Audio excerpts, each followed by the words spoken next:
हम बचपन से सुनते आए हैं कि हमें अपने उस्ताद का एहतराम करना चाहिए। तो आज मैं आपको बताऊंगा कि हमें अपने उस्ताद का एहतराम क्यों करना चाहिए।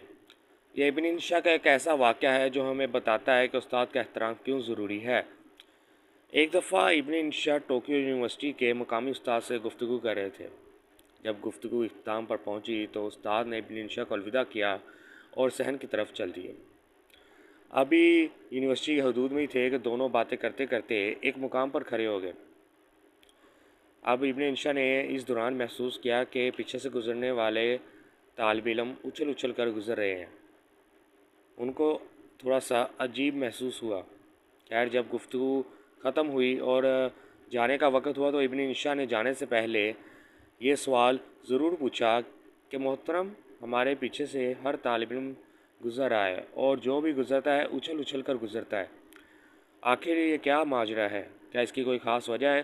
तो इस पर यूनिवर्सिटी का उस्ताद बुलंद आवाज़ में कहका लगाने लगा, हंसने लगा और कहने लगा कि दरअसल हम पर सूरज की रोशनी पड़ रही है, जिसकी वजह से हमारे पीछे साया पड़ रहा है। तो जो भी तालिब इल्म गुज़रता है ना, तो वो ये नहीं चाहता कि उसके उस्ताद के साए पर उसका पाँव आए, इसीलिए वो उछल उछल कर गुज़र रहा है। ये सुनकर इब्न इंशा हैरान हुए और वो जान गए कि जापान की तरक्की का असल राज क्या है।